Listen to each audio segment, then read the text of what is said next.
حکومتی عدم توجہی کی وجہ سے ملتان کی قدیمی بغیر چھت والی ساوی مسجد کا سبز رنگ اور خوبصورت نقش و نگار تیزی سے معدوم ہو رہے ہیں۔ ملتان شہر کے بارے میں کہا جاتا ہے کہ یہ مزارات کا شہر ہے۔ یہاں تقریباً ہر محلے میں کسی نہ کسی بزرگ کا مزار موجود ہے، لیکن یہاں مزارات کے ساتھ ساتھ ایسی مساجد کی تعداد بھی کم نہیں جو تاریخی اعتبار سے بہت اہمیت رکھتی ہیں۔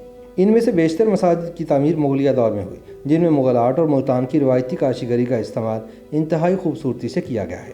ملتان کی ان تاریخی مساجد میں ساوی مسجد بھی شامل ہے۔ ساوی مسجد ملتان کے محلہ کوٹلہ تولے خان میں واقع ہے۔ اسے نواب سعید خان قریشی نے مغل بادشاہ شاہجہاں اور اورنگزیب کے دور یعنی 16ویں صدی عیسوی میں بطور عیدگاہ تعمیر کروایا تھا، مگر اب یہاں پنجگانہ نماز کی ادائیگی کی جاتی ہے۔ ایک تصور یہ ہے کہ چونکہ یہ مسجد عیدگاہ کے طور پر تعمیر کی گئی تھی، اس لیے اس کی چھت نہیں ہے۔ چھت کی جگہ ایک ترپال لگا دی گئی ہے جو نمازیوں کو دھوپ اور بارش سے بچاتی ہے۔ مقامی افراد کے مطابق اس مسجد کو ساوی مسجد اس لیے کہا جاتا ہے کہ اس مسجد کی تعمیر میں 2 رنگ یعنی نیلا اور فیروزی استعمال ہوا ہے۔ سرائیکی زبان میں فیروزی رنگ کو سبزی یا ساوی کہتے ہیں۔ اس مسجد کا شمار ملتان کی قدیم ترین مساجد میں ہوتا ہے اور یہ تقریباً 350 برس پرانی ہے۔ ساوی مسجد کی پرشکوہ عمارت اونچی دیواروں کے درمیان گھرے صحن کا منظر پیش کرتی ہے، جس میں داخلے کا دروازہ اس کی مشرقی دیوار میں ہے۔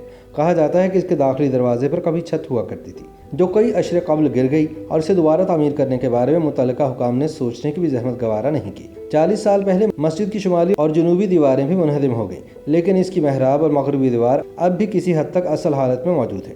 تاہم مناسب دیکھ بھال نہ ہونے کی وجہ سے اس کی محراب اور دیواروں پر قرآنی آیات کے نقوش مٹنے لگے ہیں۔ اس کی طرز تعمیر عام مساجد سے مختلف ہے۔ مسجد میں گنبد کی بجائے 20 سے زیادہ محرابیں بنائی گئی ہیں، جن پر قرآنی آیات خطاطی میں لکھی گئی ہیں۔ اس مسجد کی ایک اور خاص بات یہ ہے کہ اس کی دیواروں پر نہ صرف قرآنی آیات کندہ ہیں، بلکہ فارسی کے مشہور شاعر جامی اور ابو سعد الخیر کے اشعار بھی تحریر ہیں۔ سید زاہد علی واسطی اپنی کتاب دیکھ لیا ملتان میں لکھتے ہیں کہ چبوترے کے داخلی دروازے کے اندر بائیں جانب ایک قبر قاضی شہر سلطان کریم الدین خان کی ہے، جس کو پھانسی دی گئی تھی۔ چبوترے کے صحن کے بالکل درمیان میں غربی دیوار سے 7 فٹ کے فاصلے پر 2 قبریں ساتھ ساتھ ہیں، جن میں ایک بہاؤالدین خان اور دوسری کشو خان گورنر ملتان کی ہیں۔ دونوں کی ظالمانہ طریقے سے کھالیں اتروا کر دفن کیا گیا تھا۔ اخلاق احمد قادری ساوی مسجد کا احوال بیان کرتے ہوئے لکھتے ہیں کہ جب غیاث الدین تغلق نے اپنے زمانہ گورنری کے دوران مشہور زمانہ روزہ شاہ رکن عالم تعمیر کیا، اس نے بیرونی لوہاری دروازے پر ایک حویلی بھی تعمیر کروائی، جس کے ارد گرد کی آبادی کوٹلہ تغلق خان کہلائی۔ نواب تغلق خان کی تعمیر کردہ حویلی تو اب نہیں رہی، مگر شاہ رکن عالم کا مزار اور ساوی مسجد اب تک قائم ہے، اور کوٹلہ تغلق خان اب کوٹلہ تولے خان کہلاتا ہے۔ سر ایڈورڈ میکلکسن، جو پہلے ملتان کے منتظم تھے اور پھر گورنر پنجاب بنے، اپنے مرتب کردہ گزٹیئر ملتان میں لکھتے ہیں کہ سبز مسجد کی عمارت کے نیچے ایک تہہ خانہ ہے، جس میں صندوق زنجیروں سے لٹکے ہوئے ہیں۔ مسجد کے شمالی گوشے میں نواب میر آغا اور نواب اصغر علی خان کا مزارات تھے، جو اس عہد کے عمائدین ملتان میں سے تھے۔ بتایا جاتا ہے کہ محکمہ آثار قدیمہ نے ساوی مسجد کی مرمت کا کام 3 سال میں مکمل کیا تھا، جس پر 32 لاکھ روپے لاگت آئی، لیکن مسجد کی حالت دیکھ کر ایسا لگتا ہے کہ اس کی مرمت ایک عرصے سے نہیں ہوئی۔ مسجد کی دیواریں ٹوٹ پھوٹ کا شکار ہیں، نمازیوں کے وضو کے لیے بھی کوئی خاص انتظام نہیں، سیاحوں کی رہنمائی کے لیے لگایا جانے والا بورڈ زنگ آلود ہو چکا ہے اور مشکل سے ہی پڑھا جاتا ہے۔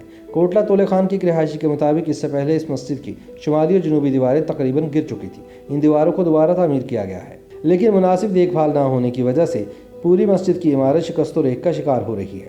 ناقدین کا کہنا ہے کہ ملتان کی تاریخ تقریباً 5000 سال قدیم ہے، لیکن یہاں کے تاریخی ورثے کو محفوظ کرنے کے لیے کوئی خاطر خواہ انتظام نہیں کیا گیا، جس کی وجہ سے اب بیشتر تاریخی عمارات کا وجود ہی نہیں رہا، اور جو عمارات باقی بچی ہیں وہ بھی متعلقہ حکام کی عدم توجہی کے باعث رفتہ رفتہ کھنڈرات میں تبدیل ہوتی جا رہی ہیں۔ ناقدین کہتے ہیں کہ اگر ان تاریخی عمارات کی حفاظت کا کوئی انتظام نہ کیا گیا تو آنے والے برسوں میں ان کا وجود بھی مٹ جائے گا۔